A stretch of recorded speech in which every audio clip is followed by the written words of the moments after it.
Namaste, everyone. Welcome to the Cārvāka podcast. This is your host Kushalmehra. In case you're wondering, today the plan was not to do a monologue.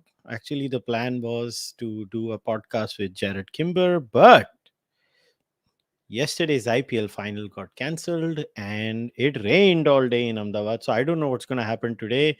I have no clue whether the match is on time or not. And to be honest, I don't care. And then I decided, let me do a monologue. So let's get started. But before we do that, I want to tell you guys about how you can support this podcast. As you know, this podcast is a member driven podcast. So, what do I mean when it's a member driven podcast? I don't do ad reads. Why do I not do ad reads? Is because when you deal with brands, you have to understand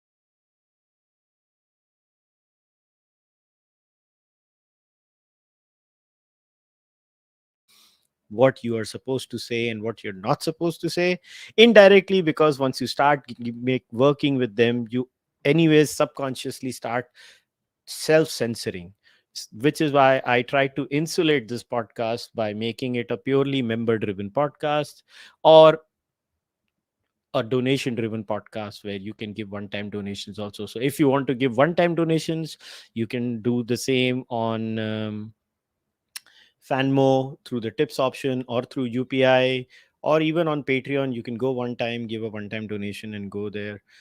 Or you can sustain and support this podcast through a membership program. The membership program has two tiers: one is Seekers, one is Speak With Me. The Seekers tier gives you access to the AIT, AMT, OIT discussion, which has covered 9 books, multiple papers, and now we are talking about the Rig Veda. So that's what you get there. And then the Speak With Me tier gets all the benefits of the Seekers plus once a month AMA. We just completed the AMA yesterday for the month of May. So if you join now, you can get access to the month of June. On top of that, you get the entire Valmiki Ramayana verse by verse, chapter after chapter. And now, right now, we're working on the Manusmriti. You can also buy merchandise by going on kadakmerch.com. Under the creator tab, you can look at Cārvāka podcast, or you can go to kushalmehra.com/shop and you can place your orders directly. Unfortunately, for folks outside India, I have no option, but the merchandise is only available for people in India. Now, before I start, I want to thank all the members who have joined recently. So I want to thank them profound here: Ansh Desai, Shubhankar, Animation, what is there? Abhiram Shanbog, Hitesh Jutshi, S. Mel, Nandakishore Joshi, Jay Raval, Tushar Gupta, Yeramilli, Saikat, Prashant Thakur. There are some of you who joined on Patreon too. So Pranay Roy, Shobit Singh, Neha Bhale, Amit, Mayank Sarup, Om Patel. And on Fanmo too, we had a few new members. So Ankit, Jay, Vishwash, Gaurav, Amey, thank you very much for supporting the Charvak podcast. So now that I have dealt with all of that, so how does the monologue go? As always, I will speak for a while. And if you have any questions, you can use two options to ask your questions over here. First is the super chat option. So you can use the super chat and I'll answer all of them immediately. Or if you want to use the Fanmo option, I think कुछ तो ऐसा है कि if you ask a question via Fanmo, you get a few more words. I don't care. You can use the super chat or Fanmo. So those are the two options available to you. I will speak for not more than 25-30 minutes, and then I will just look at your questions. And if there are no questions, I'll just wrap it up and I will go and eat my dinner and be happy ever after. All right. So today's topic is called How Do We Teach History? Now, let us be very clear. This is different from a monologue I had done a long time ago, which was called How Do We Judge Historical Figures? Now, that was very different from this. That was That was, I think, a year ago. Yes, I had spoken about that a year ago. So, in case you guys want to watch that, I will leave a link for all of you in the live stream comments.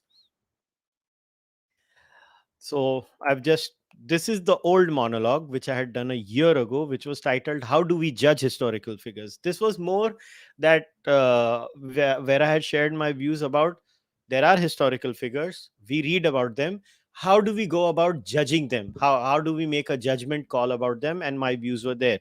Today I'm not talking about. Today I'm literally talking about how do we teach history, right? History as a subject, history as a process itself. How do we get about teaching it to others? Now, the first thing that we should look at when we talk about history as a subject itself is, a lot of times, I don't know if you guys, I mean, I know this song. I always use this song as the perfect analogy when I try to answer to everyone the importance of reading history or learning history itself, and learning history in a particular way. And there is no one way to teach history. So let's be very clear. There is a famous song. I don't know if you guys know this song, but I mean, I should paraphrase famous in my view. But it was called Sikandar ने porous से की थी लड़ाई, जो की थी लड़ाई तो मैं क्या करूं. This was a very old song from I don't know name of the movie. I'm not gonna play the movie song over here because they are crazy people who do copyright strikes. But I'll share the screen for you guys. Can go and listen to this song. the the basic premise of the song was that, yeah, okay, Sikandar and Porus did a fight. So they did a fight. What am I supposed to do? I don't care about it. This is just a satire on why is history important. I don't care. Like, there's a bunch of children who are saying, जो कौरव ने पांडव से की हाथापाई, जो की हाथापाई तो मैं क्या करूं, अर्थात that the Kauravas and Pandavas, yeah, they fought with each other. So what am I supposed to do? I don't care. So let's first start. Why is teaching history important? Like, what is the aim itself when of teaching you about events from our past? I think that's a very underrated question that people don't realize, because history as a subject, for an overwhelming majority of human beings, pretty much ends after a certain level. Because when you go into higher education like college or something like that, or university, if you're outside India, in India we call it college. I think outside India you guys call it either school or university. After a while, if you're not a history major or you're not someone who is into history as a subject itself, you don't read about it, you don't care about it, you just move on in your life. And even as far as book reading is concerned, most people are into fiction. They're not into hardcore history reading as it is. So the question that naturally comes is, then why should history be taught at school? And I'm of the camp that believes history should be taught at school. And the reason history should be taught at school is very simple, that we are all a product of our past. We have everything that we have done, every action that we take, every response that we give, whether it's at a personal level, whether it's at a larger city level, or at a state level, or at a society level, or at the level of humanity, is basically built on the efforts of people from the past. I don't know if you remember the analogy I had given during the monotheistic blind spot of, imagine you are born in a train and the train is just running on a track and you're just born in it. So that track is your history, a history of the cumulative deeds or efforts, or whatever word you want to do use over here, of your ancestors. The ancestors at the level of Homo sapiens, your ancestors at the level of your fellow countrymen, if you are a modern product, your ancestors at the level of your building or your area, whatever. There are people who live in like 100-year-old buildings. Now, you must be wondering, why haven't they fallen? Well, you should not be living in a 100-year-old building, but some people do. I mean, those odd cases. But I'm just stating it as in, let's say you are in a particular area, and that area has been pretty much there for a long time. Let's say you're a citizen of Varanasi. It's a very old, living, breathing city. A lot of things you do in Varanasi, you may not even subconsciously realize, is just because somebody 500 years ago, 600 years ago must have just taken a random decision about your life. So, the reason history has to be taught is that when we know about history, about events, about what had happened in the past, we can actually take better educated decisions today. We can learn a lot of valuable life lessons when we are taught history. We If you don't teach kids history at school because they find it boring, you're actually robbing them from a very important lesson or a process of growing up.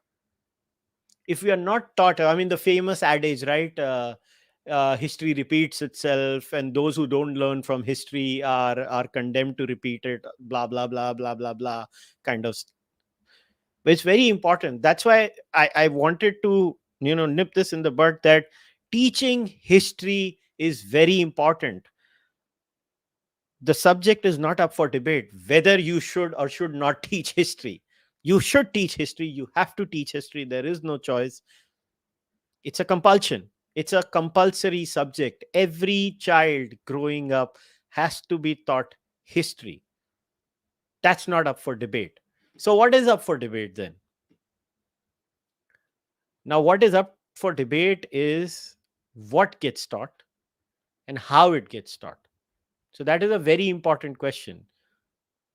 So when I tweeted this out today, I said the second most important point was, how do we decide what needs to be taught and what needs to be omitted?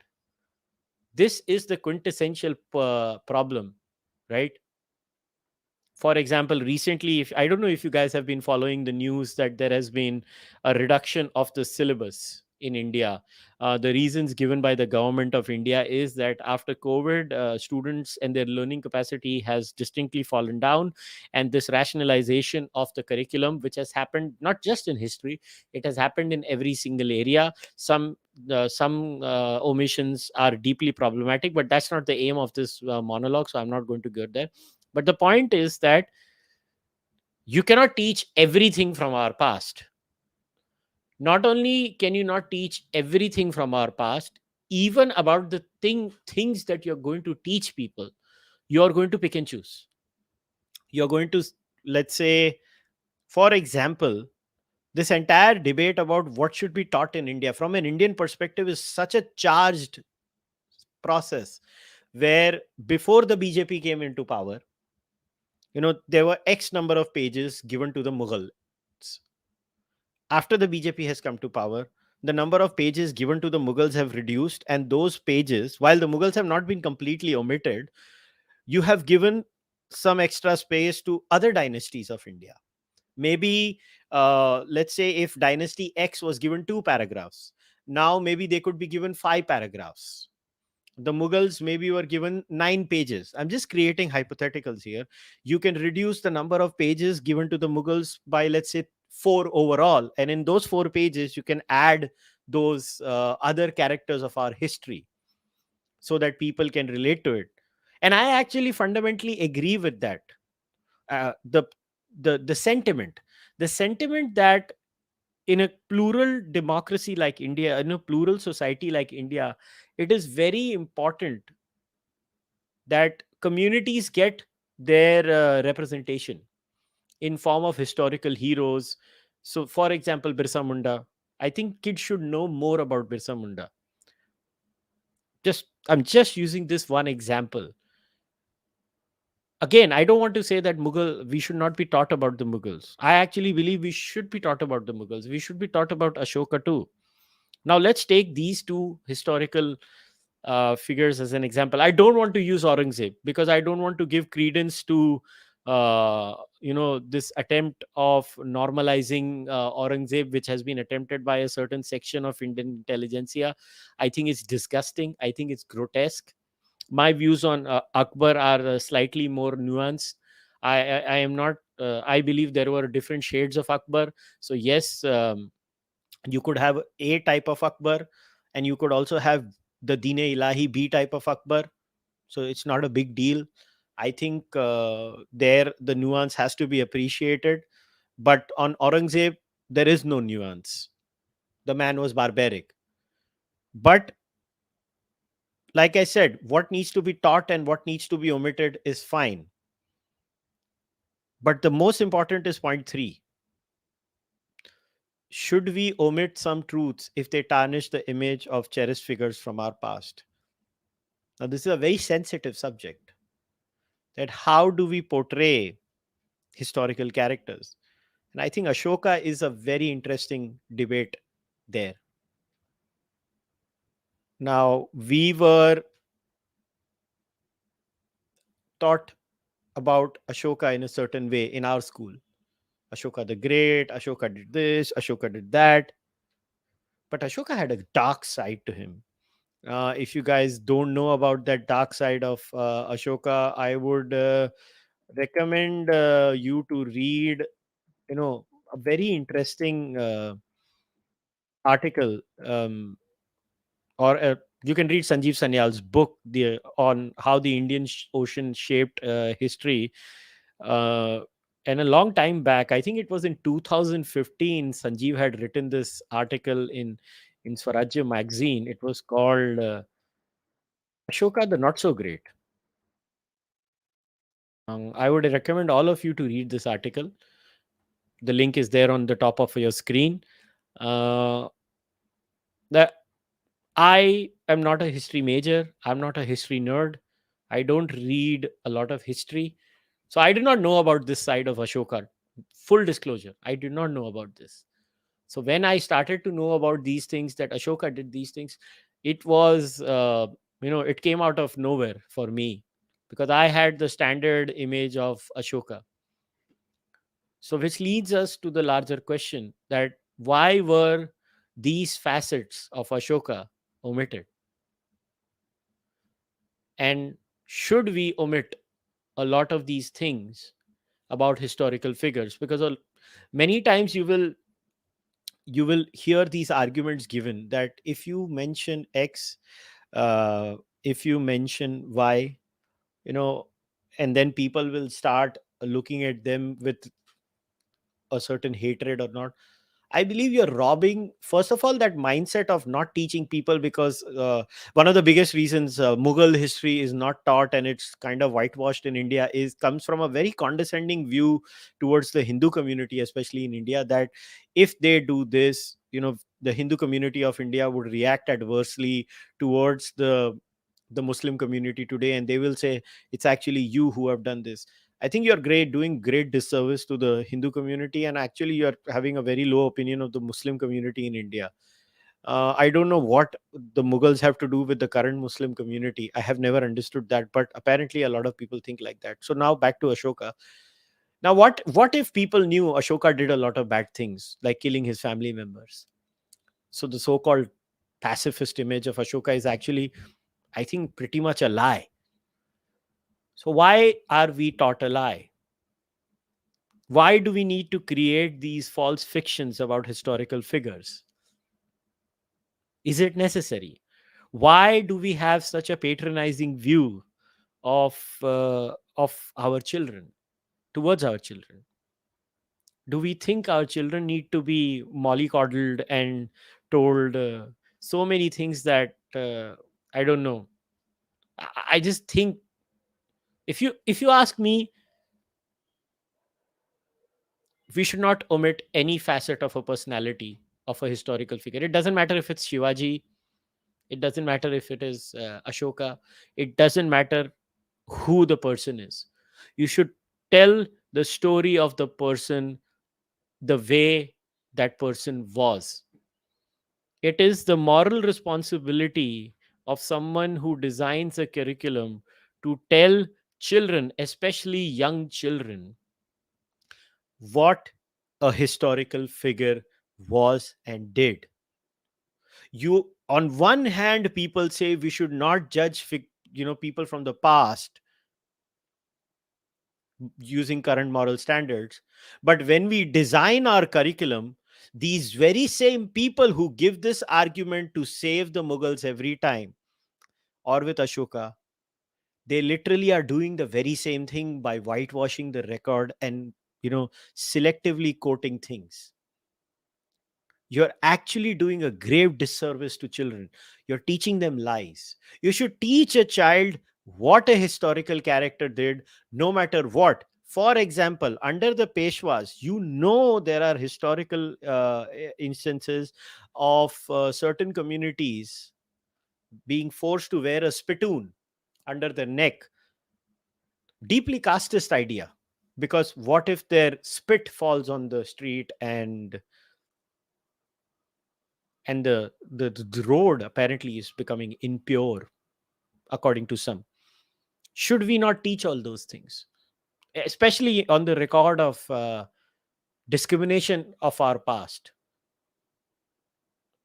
We omit these things by practicing negationism. I've said this many times. India practices two main negationisms. One is the negationism of the record of Islamism in India, by not showing what the Muslim rulers of India actually did, the kind of economic damage they caused to India. The income disparity under the Mughals actually increased a lot. The rich kept on getting richer, the poor. I mean, there's a lot of research done on this, on historical economical trends under the Mughals. Secondly, Hindu society did terrible things even before the advent of Islam and Christianity. When you don't teach children about those bad things that we did to our own people, by omitting, like I said, if the right wing of India, so called right wing, I don't believe they're rightists, they're just nativist leftists, but if they had their way, they would omit the record of caste in India.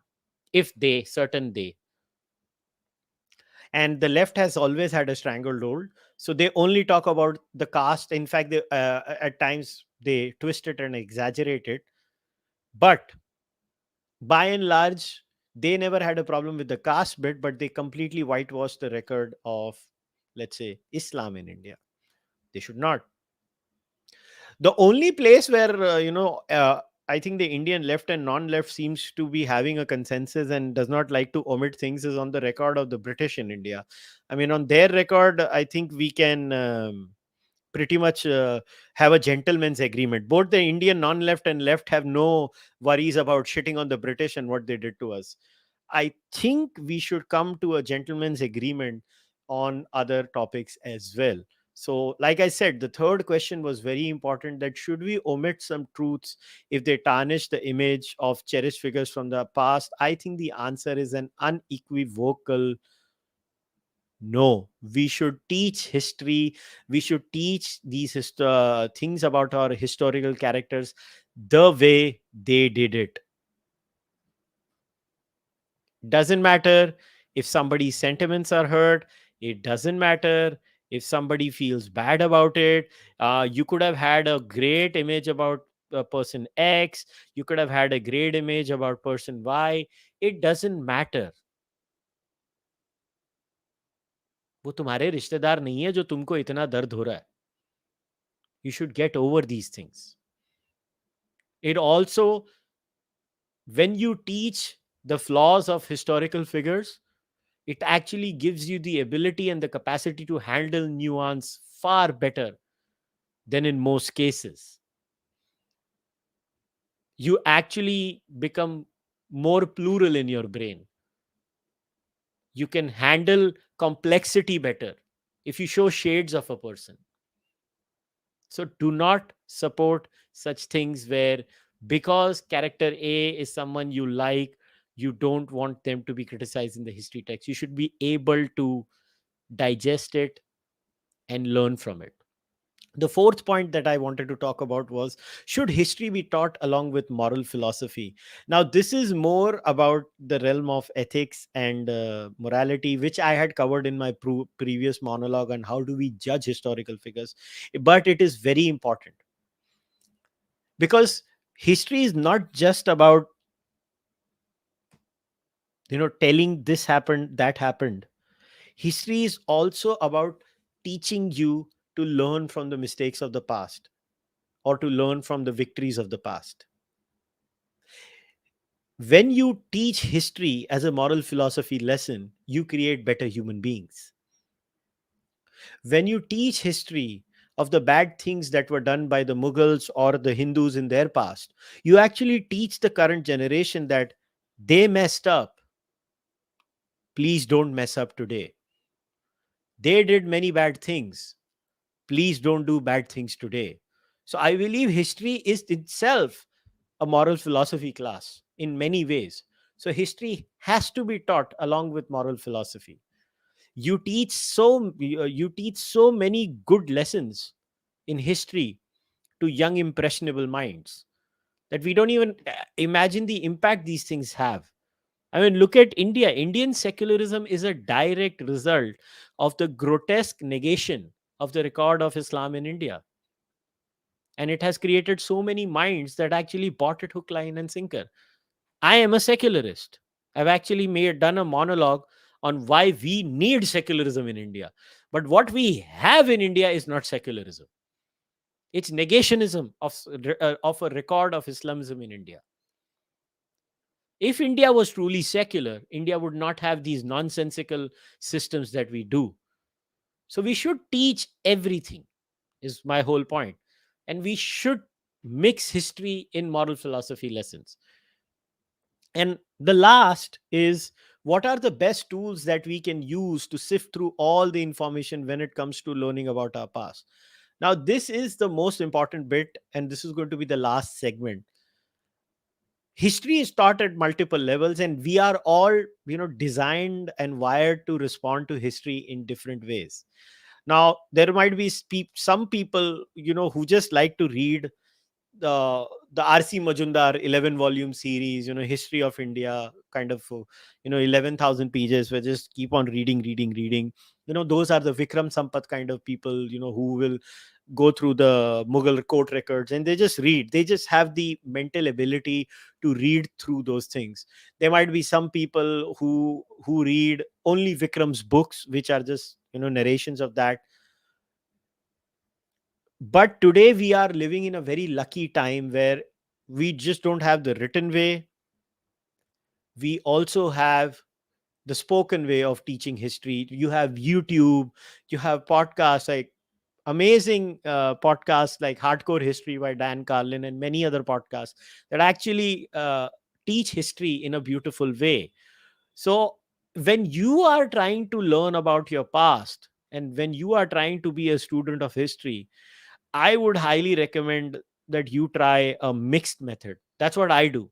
Like I started off reading history in a very boring, bare bones sort of a way where I would just pick up primary sources and just go on reading them. So I read the Chachnama, Babarnama, and all those things. But after a while, I realized, I was not retaining a lot of it. I was being burnt out, and it was not fun anymore. So which is why most people don't read history in that sort. Another major way of showcasing history, but the problem is that a lot of fiction actually uses historical instances when they talk about it. But I do understand fiction has a huge role to play. But I think the biggest contribution when you can learn history, I think in the coming future, is going to be through YouTube, where you have good channels coming up and teaching you great ways of learning history. You also have amazing podcasts these days, like I said, Hardcore History, and these are all good good resources that you should use when you learn history. But the most important tool to have when you are reading history is you have to be skeptical. Always be skeptical. Every time you read about someone, a historical character, if you're not reading the primary source material, always read the opposing view. It doesn't matter, because we are all mentally primed to like things that comfort us. So when we read about, let's say, Savarkar, just today I read a very interesting long form essay that was published in the Frontline in the Hindu on Savarkar. This is the one I'm talking about. I'll share the link for all of you again on the screen. It was titled Vinayak Damodar Savarkar, Fountainhead of Fundamentalism in India. B. Jay Mohan has written this. It was published May 28th, 2023. I want you guys to go and read this. And when you read this, you will realize what I'm trying to say. And then I want you to go and read Vikram Sampath. You you will understand what has happened here in this essay, because this essay you'll take around half an hour to read this essay, by the way. And I want to read an excerpt from this essay. So the author of this essay says Savarkar was a fundamentalist. In a word, he was a quote Hindu Wahhabi. His was a nationalist fundamentalism. Borrowing the concept of a Hindu nation from Indian antiquity, he constructed a fundamentalist movement around it. Savarkar was the first homegrown fundamentalist thought to emerge on Indian soil. He was the father of Hindu fundamentalism. Fundamentalism always pins its faith blindly on whatever conceptual core it has appropriated from a tradition. It rejects all other variants of the same tradition or tries to adapt them also to suit its ends. This is exactly what Wahhabism does, and its followers present themselves as reformers too. So did Savarkar, and this is how he assumed the identity of a reformer. Fundamentalists in general are aggressively fanatical believers in their cause. As a result, they are unmatched in their obduracy. They flinch neither from killing nor dying for their ideology. Therefore, they might face severe persecution for their beliefs or actions. They may even bravely endure torture. However, their sacrifice and bravery are not admirable in any way. Very interesting. And then he goes on to say, I am thoroughly disgusted by Savarkar.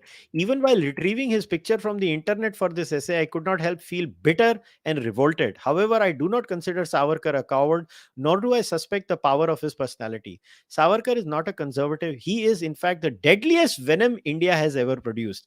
He is the fountainhead of fundamentalism in India. This is why I am allergic to him.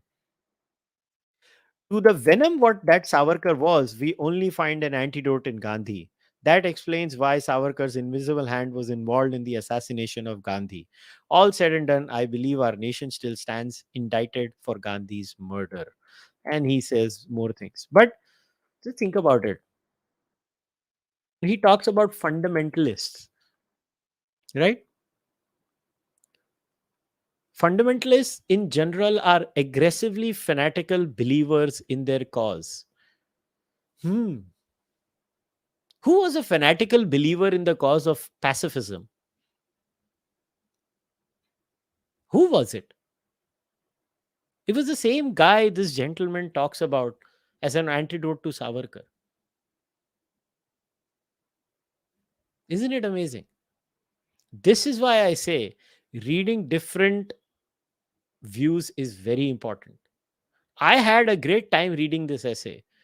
Now, you could say, क्या मिला आपको ये पढ़ के? Torture होना चाहिए. Torture होना जरूरी है. पढ़ना जरूरी है. अगर आप पढ़ोगे नहीं तो आपको ये पर्सपेक्टिव ही नहीं पता चलेंगे. And if you don't get these alternative perspectives, your arguments are not going to be better. If you want to sharpen your arguments, you have to have the tool of reading multiple viewpoints. If you don't read multiple viewpoints, you are robbing yourselves of the growing process as a human being.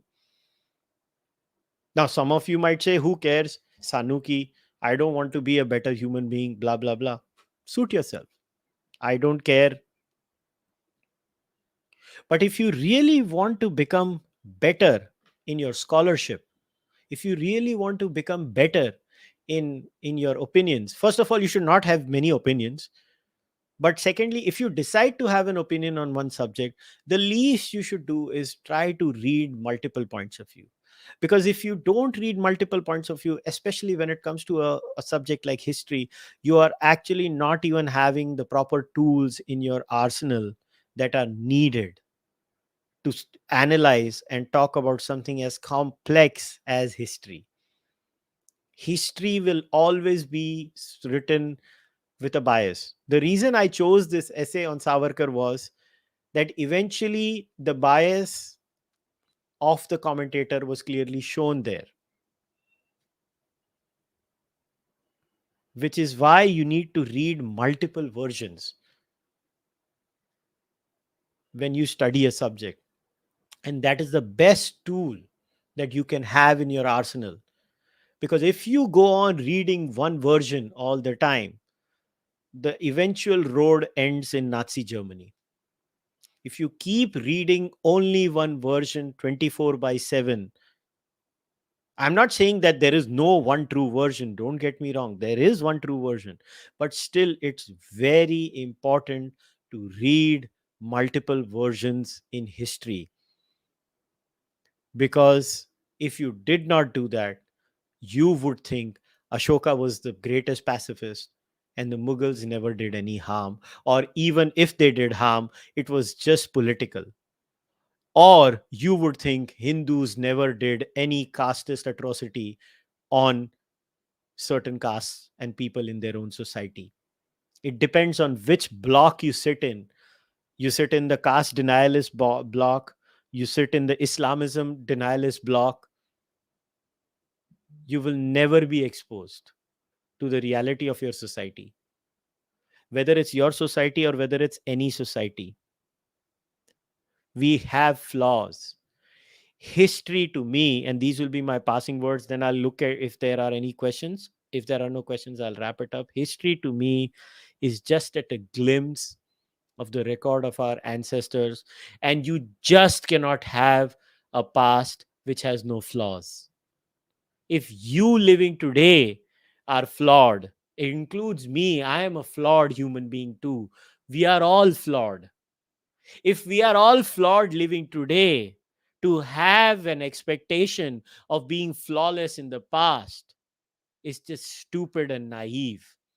You are robbing children when you don't show the flaws of your ancestors. You are lying to them. You are doing the most gross and unethical thing that you could do with a human being. So, last word, history should be taught in the most bare bones, objective way. Just let the kids know what happened and trust them to handle the truth. The truth is complex, and you should not rob the children of that process. I'll end it over here. I'll go through the comments. If there are no questions, I will wrap up today's monologue. You can, once again, if you have questions, you can ask your questions on Fanmo or through the super chat. I will also go through the random comments of the the viewers later on, but I'll start with the super chat. So someone has said in the super chat, speaking of complexity, how should I judge a person whose ideologies I don't believe in, Marxism, communism, but whose intentions I believe were very true and who fought and died for people? um Decent human being, bad ideas. Well, how are you supposed to judge?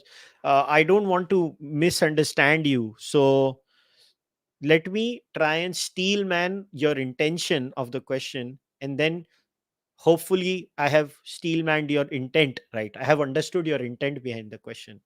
So what you're saying is that in your life or in your process of reading or whatever, you come across people whom you may like, but you don't agree with their overall philosophy.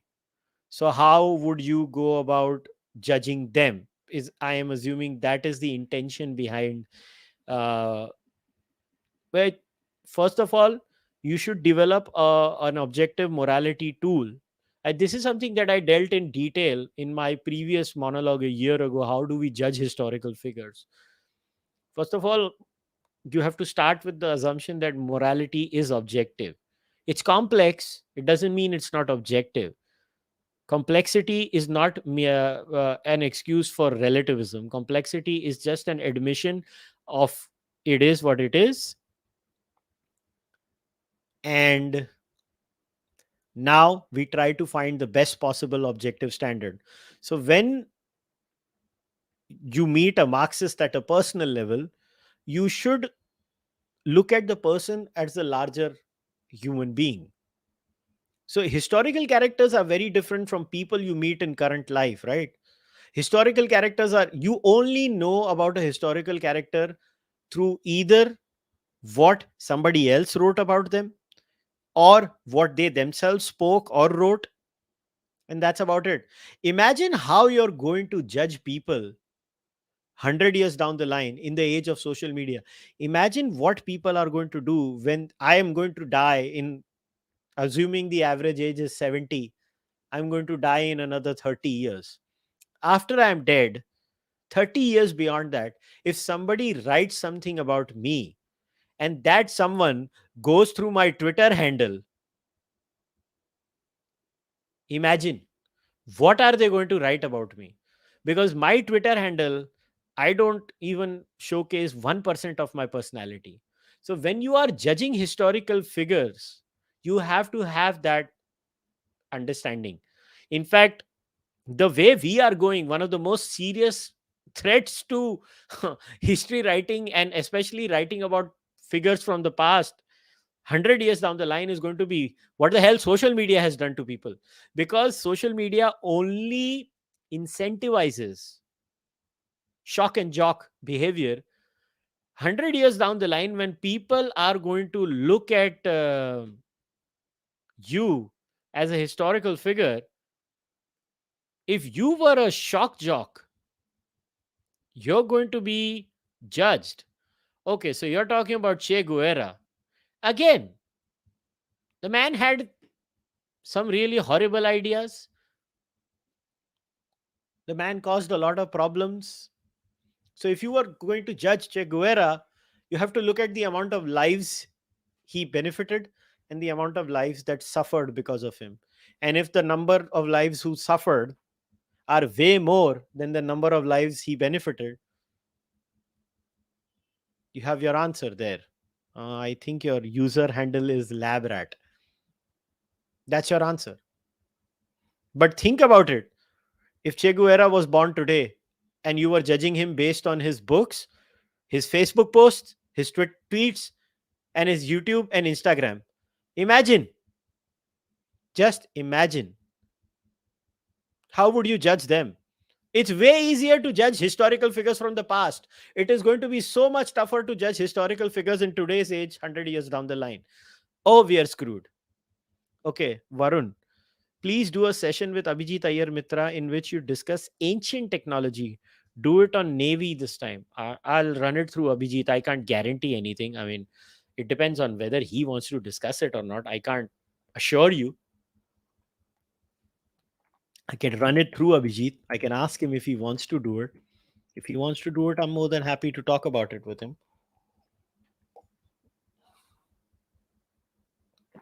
Hmm. Gaurav, why can't Prophet Muhammad be criticized for having slaves and promoting slavery, but bombard criticism hate freely on Lord Ram? Well, because Gaurav, we have created these blind spots. Like I said, we want to negate the record of historical figures, is because there are repercussions for this. So if you talk about Prophet Muhammad or certain other historical figures, uh, there are repercussions, like rioting and stuff like that. I believe every historical figure, including Prophet Muhammad, should be objectively analyzed. There is nothing wrong in it. um, I personally don't see any problem in it. But the intent of the person doing that also matters. If the intent is, just to hurt sentiments and rile them up, then that person should not be taken seriously. Should that person have the right to do it? Yeah, they should. I don't care about that. But I won't take that person seriously. But I don't care. I think every historical figure, whether it's Jesus, Ram, Krishna, Muhammad, even modern day gurus, I think everybody is up for a debate and discussion. I don't care if somebody's sentiments are hurt, because I think hurt sentiments are not a valid argument if you ask me personally.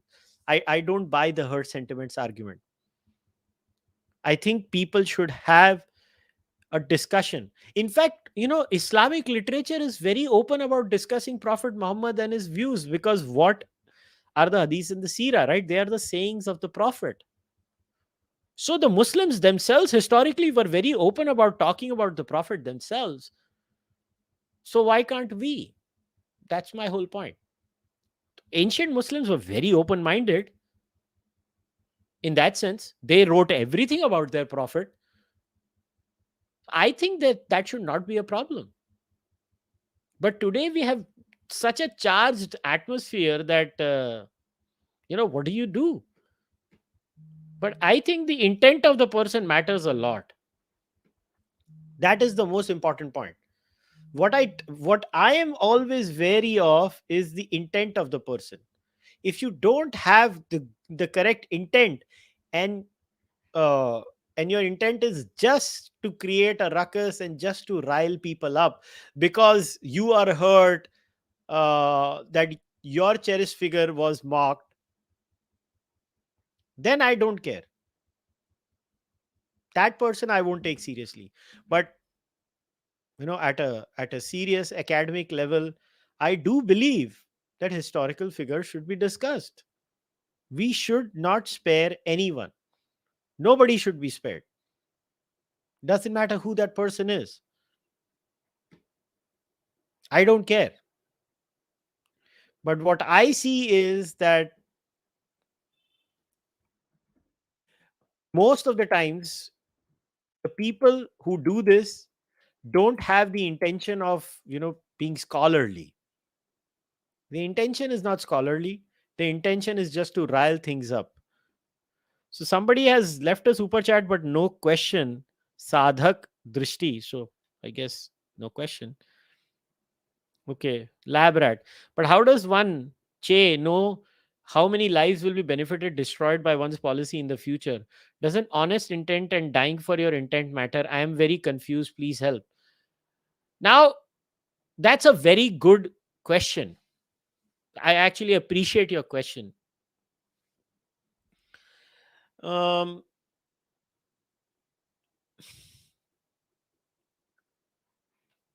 Now, if you want to decide what was the intent of that particular person, you will have to look at why they were doing what they were doing. And even if their intent, let's assume, was good, but if their idea was batshit crazy, what you can say is maybe banda acha tha magar idea bahut ghatiya tha, kind of a thing. Like, good man but very shitty ideas is all I can say, in my view.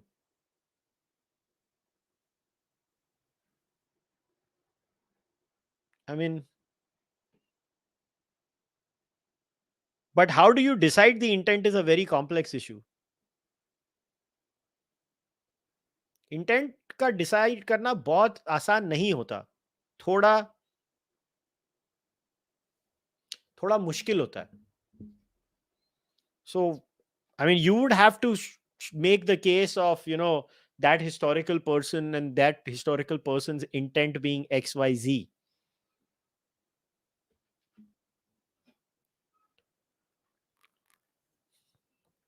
Okay, let's see other live chat questions in the meantime. I did not see any question pop up in the Fanmo page, so there I think I've covered it all. Let's go forward. You can ask your super chat because the super chats pop up at a separate page while I look through the entire stream views. Mm.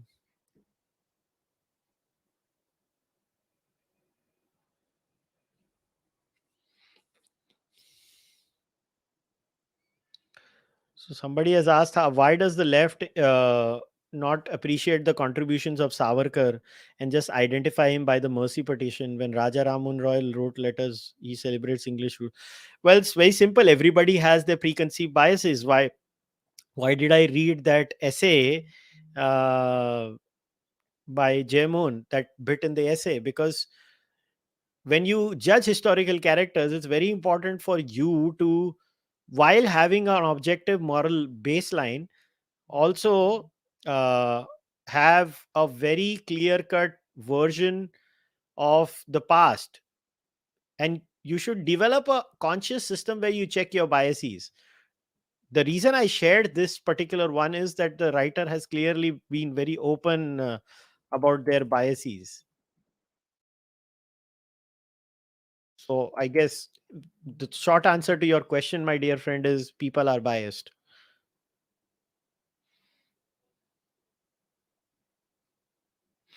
Mm. In the formative years, it is not easy to appreciate that recorded history is a perspective and that there could be other viewpoints unless children can disagree and question. Is it not dangerous? No, I think you can create a standardized model of history. I don't agree that there can be no standard model of history.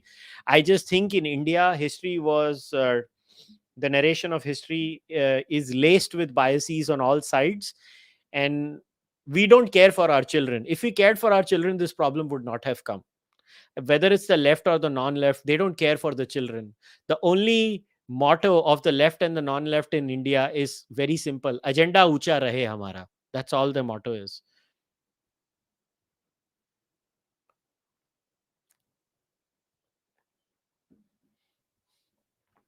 Mm.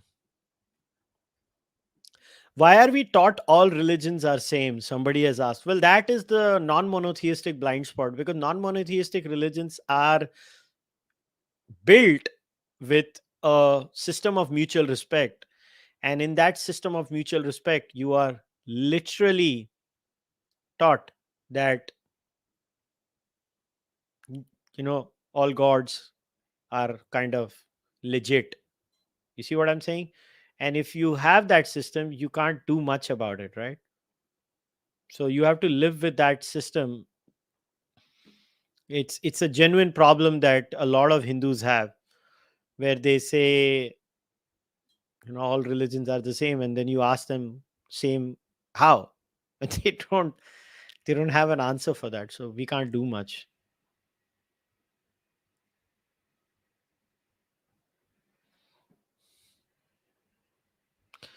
Abhijit's view is to teach school history for nation building while college history for objective understanding. Your opinion? I actually agree, because initially you need grand narratives. Once those grand, but it's very important, while you're teaching grand narratives, those grand narratives for a society as plural as India, they should be. I forgot. I don't need the audio reference. Just a creature of habit. I still had my headphones on. So when you are a Indian society is very diverse and plural.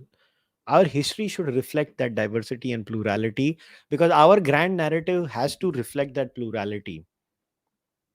So we have to be very careful about nation building, because we cannot build a nation in a monotheistic way where there is one prophet, one god. We have to have multiple gods, multiple heroes, multiple prophets, that kind of a system. Should we teach our kids about the horrific deeds of medieval Christianity, like the Salem witch trials? I think these things come later on, because eventually, you know when kids are taught religion, it is just a milk toast feeble version of religion. So if you are going to teach all religions are nice, I honestly believe it's you're just lying to children, that when you say all religions are peaceful, they just say nice things. Religions say horrible things, all of them. So I don't know. If you ask me, I would say no. But I think we should not teach, because uh, eventually most of you are religious people. So by samal ke, be careful what you wish for, because you cannot say that you can only teach the bad sides of Christianity and not the bad sides of Islam and everything. As a disbeliever, I got no complaints over there, but the choice is yours. Mm, looking for other questions. Do you think Indian philosophy should be taught both Aztec and Nastic? Yes, after grade 9, I had long time ago I had shared this essay on the importance of teaching philosophy to kids in school from grade 9 onwards. I think a little bit of philosophy should be taught to school kids. Kids will actually benefit a lot. Mm.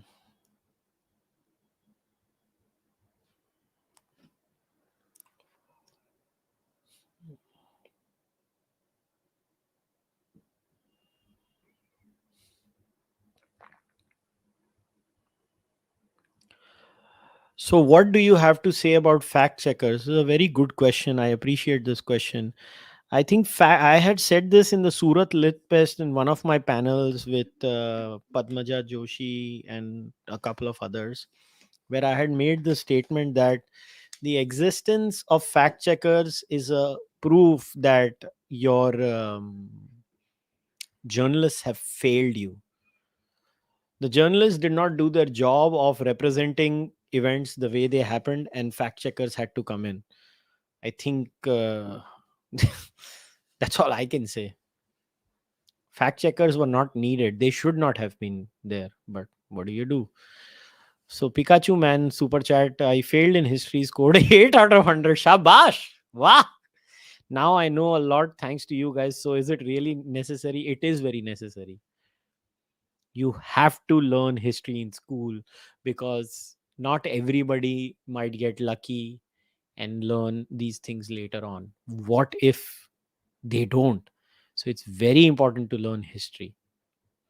शर्मागेडन Armageddon सुना था अभी शर्मागेडन भी है division of history and book recommendations for each please beginner intermediary and advanced please have a separate podcast on it too thank you look I've given book recommendations multiple times if you want to do a beginner level you should read you know base level books by RC Majumdar like ancient India and stuff like that it's a chota sa book if you want to do intermediary then you read Vikram Sampath, R.C. Mm, the books of R.C. Majumdar, Sitaram Goel, and Ramila Thapar also. And if you want to do advanced level, then just read the history of Indian people or all primary sources. So I hope that answers your question. But damn, 8 out of 100 in history, I still can't get over that. Baapre. Mm.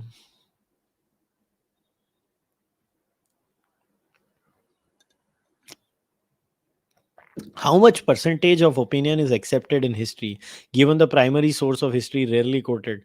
Listen, this is my biggest problem with history. I believe history, especially in school and college, should not be taught as an opinion. Like this essay had so much opinion. History should be taught. You know why I appreciate Vikram Sampath? People think I'm biased to Vikram Sampath because Vikram is my friend. No, I actually appreciate the scholar Vikram Sampath way more than anyone else is. I read the previous books on Savarkar. I did. Vikram is the first person I came across who just shared, boss, ye Savarkar ne kiya. This is what he said. This is what he did. This is this. This is this. You make your own judgment. Vikram did not tell me to judge Savarkar in his books, 2 volumes. I don't like this idea of having opinions inside history. I find it deeply condescending when somebody tries to share his opinion when he's teaching or she's teaching me history. I don't need your freaking opinion. Just tell me what they said. I will draw my own conclusions. I trust my intelligence. So, if to answer your question, opinions should not have a space there. We should not need it. That's literally the username's name. It's not how we won, or also we have to learn how and how why we lost. If we don't improve ourselves, we will repeat them in a bad way. Yes, I agree. From a strategic perspective, especially, like if you don't know war history, you're gonna lose all the time. I agree. I 100% agree with you.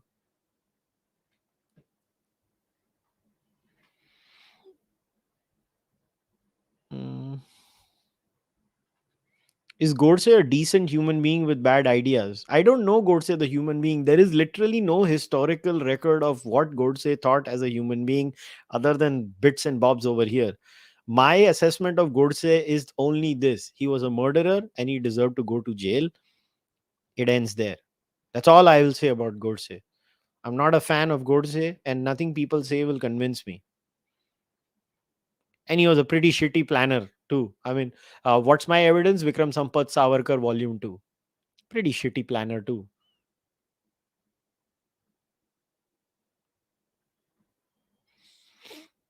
Mm, Why do we promote Gandhi abroad?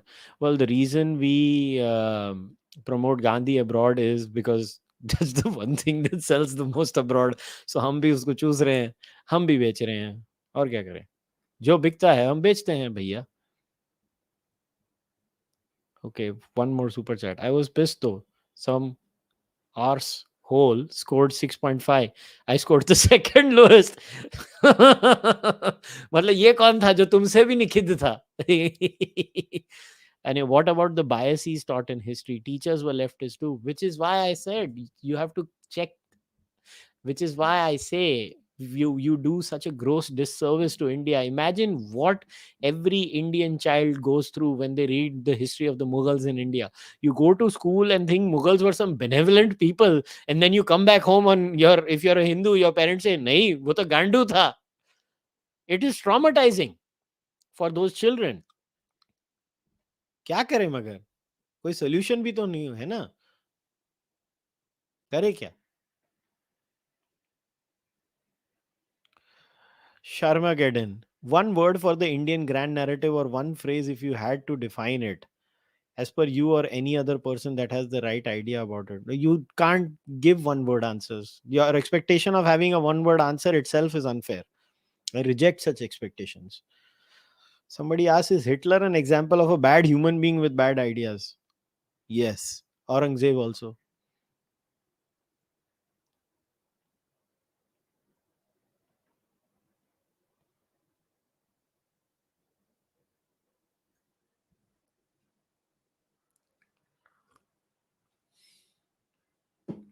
Hmm.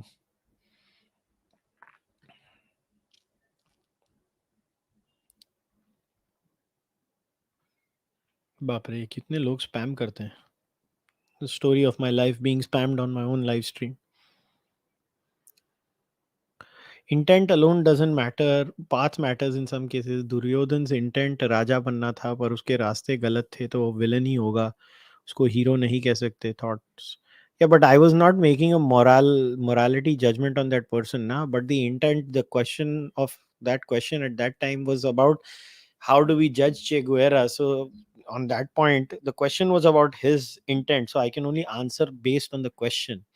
So intent has to matter in that context, right?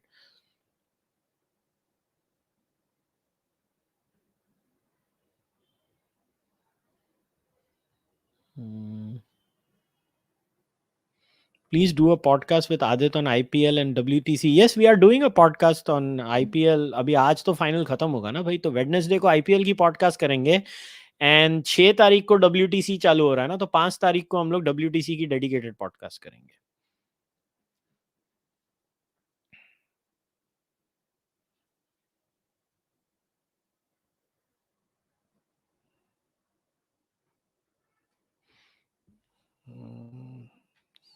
Indian history is full of biases. No, you will be surprised how many biases creep into other countries and there the way the history is taught over there too.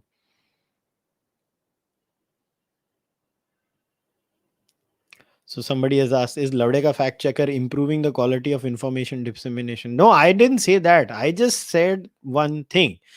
The reason fact checkers exist is because the media failed to do its job. That was not a commentary on what that person does. I just said what the reason why fact checking. I don't care. I don't read alt news. I don't need alt news in my life. Primary resource क्या होगा? Primary resource का मतलब होता है जैसे अगर आप Mughals के ऊपर स्टडी कर रहे हो, सो आप उनके court historians, you can read the court historical documents of the Mughal historians, stuff like that, direct. That is called primary resource.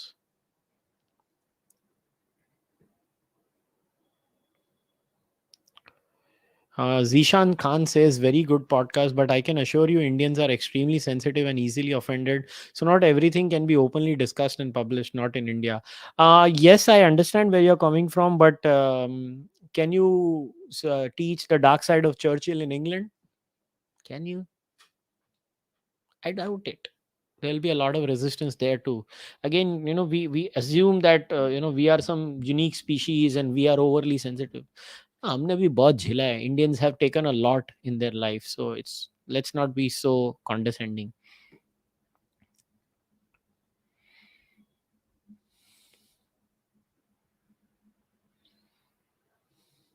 Somebody says I got 83 in social science in 10th state board. Very good.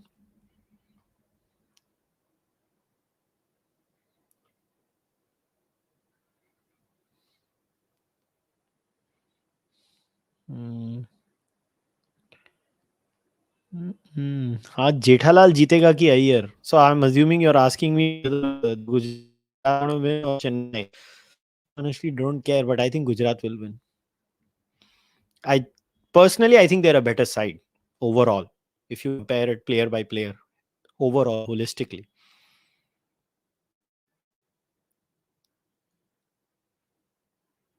Somak, what was your question? I don't know what your question was, bhaiya. Oh yeah, what are some good sources to read Ambedkar? Well, just the best source, Somak, is volumes and speeches of Ambedkar. You can just pick up his volumes and speeches and read them. They're easily available. All volumes and speeches of Ambedkar are available. You read his books, or Ambedkar has written his books himself. Just read his books.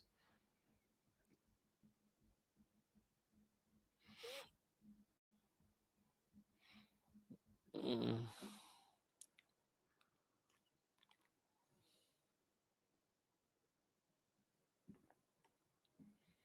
Mm.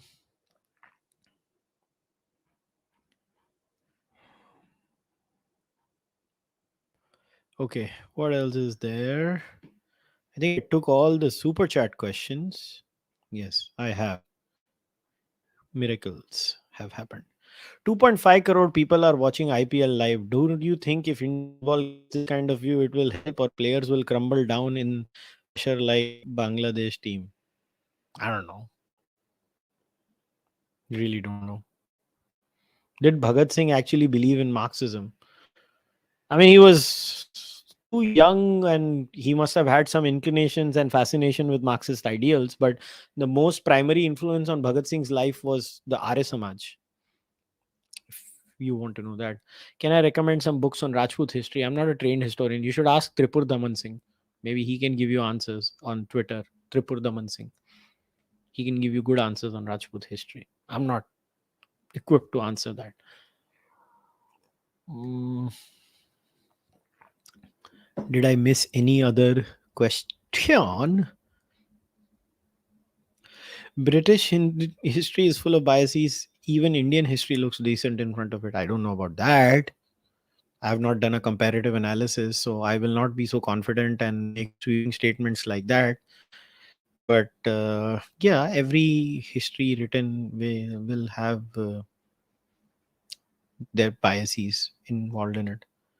Have I seen the recent Delhi murder case? Are you talking about the stabbing done recently? I don't have any information on that. All I know is that there is some murder and the murderer, alleged murderer, has been arrested. Mm, mm.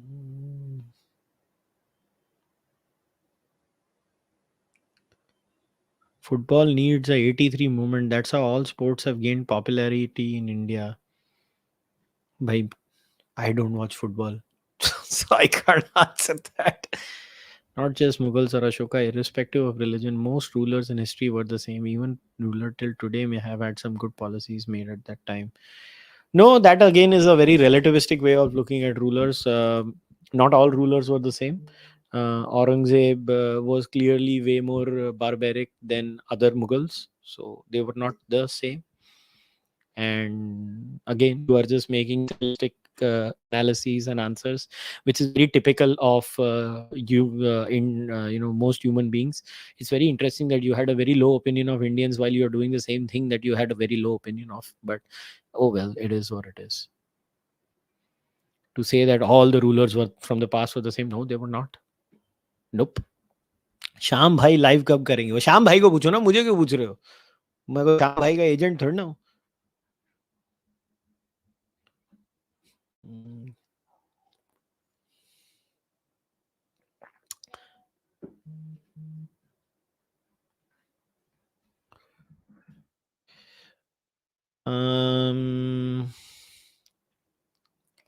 Napoleon had said that history is a bunch of lies that we have agreed to. What is your opinion? Not really. It's not just a bunch of lies. History is a lot more than just a bunch of lies that we have all agreed upon. I think that's, again, rhetoric. See, rhetoric sells. So a lot of time you'll hear people using rhetorical language just to make a point. I get the intent of Napoleon, but I don't think so he's right. These are things that sound very nice because rhetoric always sounds nice, but honestly boss, मतलब दम नहीं है, बात में दम नहीं है, ऐसा नहीं होता. Modern history is an amazing process. Modern history has taught us a lot of things. I mean, when I say modern history, I mean the modern tools that we have developed to write history and understand history is just fantastic. To say that it's just, a bunch of um, rubbish is just, it's naive. It's naive.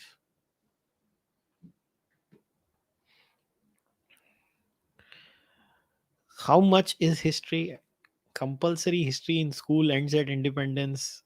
Sh- should What should be the cutoff? 1971, 1991, 2000? There should be no cutoff. I think, let's say, the nuclear test should be taught as a very historical moment in India's history to school kids, that when we did the nuclear blasts, the Pokhran tests or stuff like that, or the surgical strikes in the future, that how we responded. I think kids should know about these things. I don't know why we should rob the kids. Mm, will the new parliament and architect installed in it will influence Indian history? I don't know. We'll only know in time. Mm. Okay, there is no other question. Should we get rid of exam based methods of history teaching in schools? Better for students to read and write an essay. Indian history is so vast. No, I don't agree. I think the examination bit and remembering historical bits and bobs matters a lot. I don't think, I don't agree with you on that one. I believe we should teach and we should have exams where people do remember key historical elements. I think people have a very overrated view of this criticism of rote learning. I think rote learning has its own benefits, and we should be very careful in rejecting rote learning completely conceptually.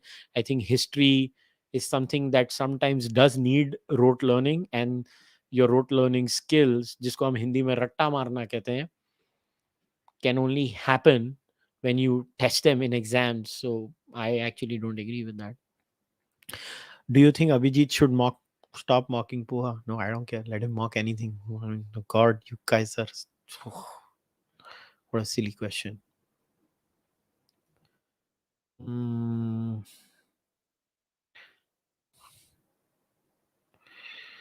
mm,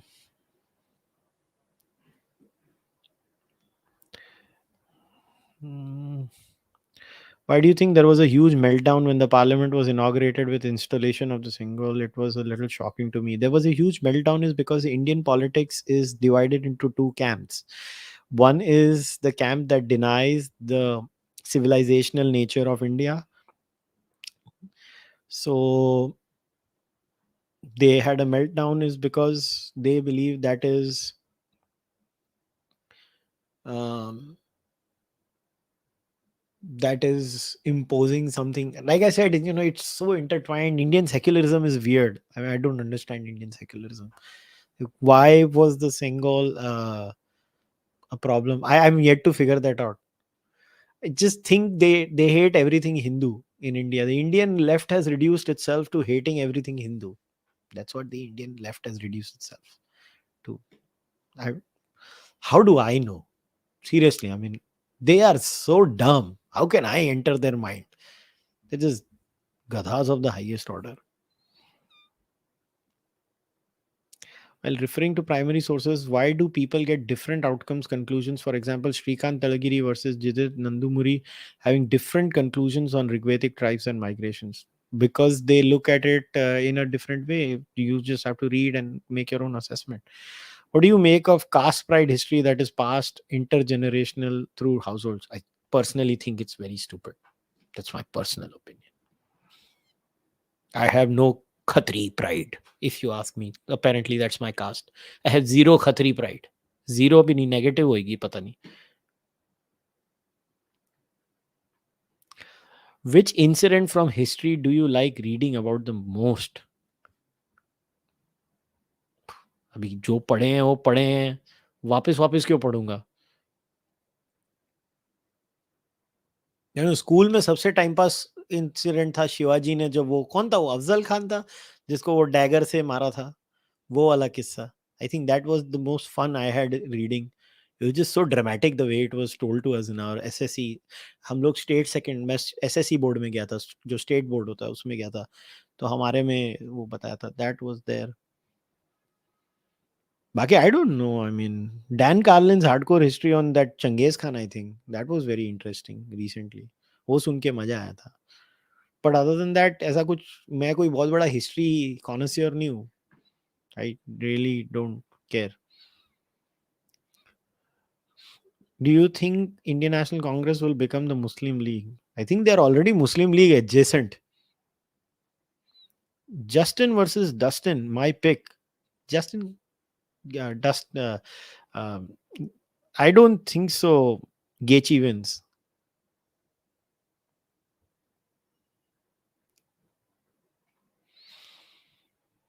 Mm.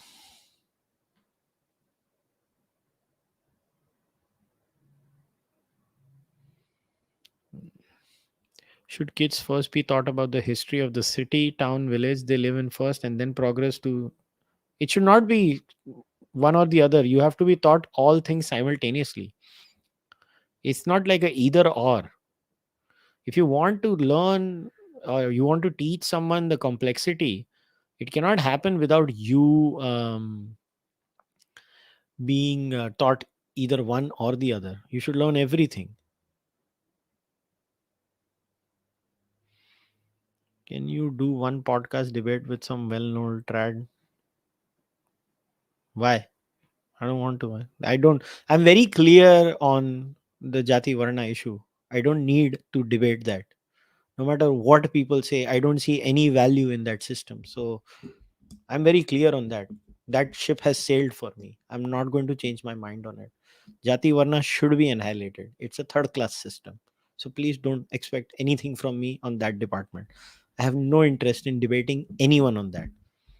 Hindus did do bad things in their past. Nobody can convince me on that. Primary sources clearly indicate about what they have done. The trads can say what they want to say.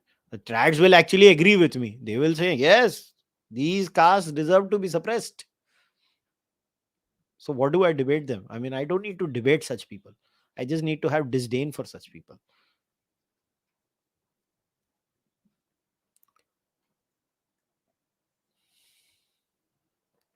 Can you recommend some books to read on strategy and tactics used in gunpowder Europe? I don't have any book recommendations on that.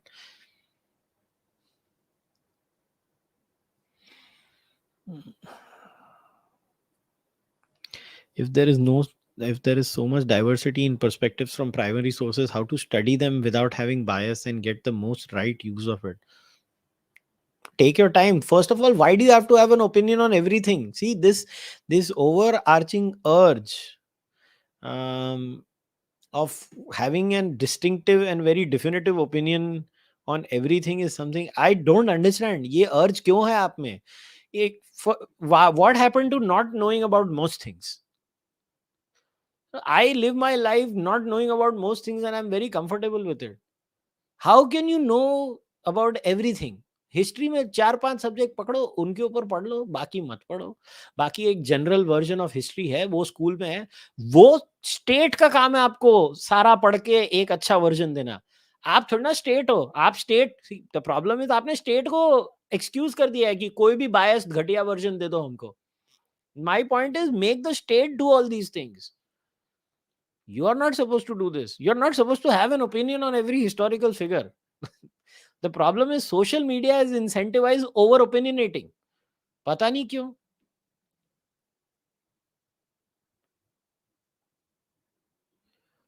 Why do women think of themselves as world conquerors when they are clearly descendants of people who were captured by invaders? I don't know. You'll have to ask them. I'm not one. So how do I answer for somebody else? I don't know. You'll have to ask them. Mm, my thoughts of this on the significance of the Sengol ceremony in the parliament. Look, people need stories to cling on to, and the story of India is its continuing civilizational memory of a plural society. And I think in that sense, you cannot rob it of its memory. So in that sense, it's a very significant and the correct move. So that's my answer. People, societies are a continuous living, breathing system. So when you acknowledge these things, you actually appreciate those things. You actually have a much more cohesive society. So I think it was a very sensible move on the part of the government to do what it did. It doesn't mean our past is amazing and everything is there, and there was some golden age in the past and we are all corrupted today. No, and it's about it. Will you ever have Patrick Bet David on the podcast? Is this the gentleman who is like the valuetainment podcast guy? I don't know his name. I'm assuming you're talking about that gentleman. I don't know him, so I mean, I would like to talk to him if I get the opportunity, but I don't know that gentleman, so I don't know. Is my short answer. जानता नहीं तो क्या करूं अभी, वो problem है. What else is there? Okay, he's from Iran originally. Ah, interesting.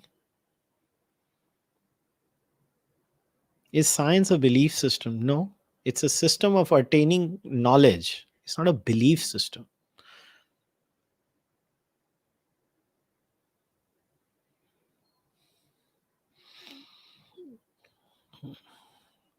Mm, okay, I think I've covered pretty much everything. Mm, will you ever speak to David Wood, apostate prophet? To the apostate prophet, I spoke a long time back in the past, and that's about it. David Wood, I don't know who David Wood is. Um, have no idea who David Wood is, so I can't even answer. Oh, hang on. Is this the Christian guy who keeps mocking Islam or something of that sort? That he has a Twitter handle, something. I think this apostate prophet keeps talking to him all the time. Something of that sort. If correct me if I'm wrong. Like I don't follow the ex-Muslim movement at all. Like there was a time I read their material and I just realized they're just copy pasting Hitchens, Dawkins, and all the old um arguments of the new atheist movement, and they're just applying it smack bang on Islam because it works perfectly, because monotheism is all very much kind of fit in the same way. But I genuinely don't find anything. The ex-Muslim movement doesn't intellectually attract me. I find it very, I don't know, stimulating to me. I don't learn anything. I just see angry kids over there, angry kids who are lashing out. That's all I see. I mean, there are some who are my friends, like Haris Sultan is my friend. I talk to Haris as a friend, but like I don't see the value in the ex-Muslim movement. I wish them well. May their tribe grow, whatever tribe they have, but I just don't see any value to me. Like when I consume something, I have to learn something. I don't learn anything. So I rather read a book than watch that ex-Muslim content. And I don't feel the urge of having a conversation either. With Haris, I can talk to Haris on multiple issues like Pakistani society and stuff like that. But with many other ex-Muslims, like I don't. I just don't feel there's two of them, like Haris and Waleed has gone completely offline, but Waleed and I are still friends. We still talk to each other. I have nothing but love and respect for Waleed when we do with jiska channel hota tha. But beyond that, like I don't see any value in ex-Muslim movement. Like, okay, आप लगे रहो, करते रहो जो कर रहे हो, मेरे को नहीं मालूम. Does the apathy of left historians on hiding most of our history and the government's ineptness on focusing on the right part is making it more and more contentious when history is being corrected? Uh, Listen, it's not as simple as that.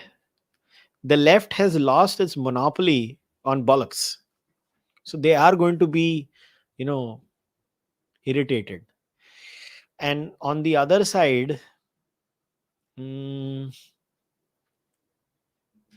you have the non left in India that beyond a few 10, 15 people who are actually brilliant can offer you nothing but rhetoric and rubbish on the name of history.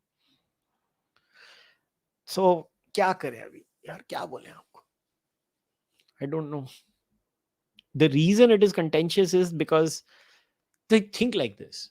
You've had a vice like grip on something which the Marxist historians had all these years in India, especially after 1970. And then suddenly the consensus is challenged and it is broken. What do you think is going to happen to those people?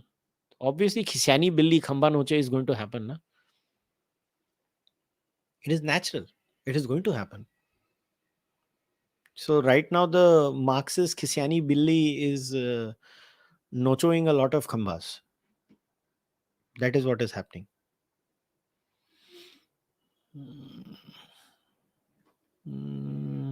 Okay, I think it's almost an hour and 30 minutes. So time to wrap it up. Once again, thank you for your super chat questions. I appreciate all the other questions also. This is going to be my last monologue of this month on Wednesday, which will be the 31st. Adit and I will talk about the IPL. I think क्या score है अभी 108 for 1 in 11.4 overs. Okay, Gujarat. I think Gujarat will score 200 plus, and I think they'll win. But I wish you all the best. So whichever team you're supporting in the IPL, may that team win. And please keep supporting the Cārvāka podcast. Once again, if you can become a member of the podcast, you can become a member on Fanmo, on Patreon, on YouTube, or you can buy the Cārvāka podcast merchandise, or you can send your donations through UPI. Try to support this podcast through the membership program. The more members I get, the more heterodox I can be, the more I can experiment with content, the more I can challenge everyone intellectually. And also, if you are an audio listener too, go and leave a rating on iTunes, Spotify, and whatever audio platforms you are there. Keep on supporting, and I will see you guys, all of you, next time on the podcast on Wednesday with the IPL podcast. I mean this. All your support matters a lot to me. Keep supporting me. Thank you very much. Take care. Bye.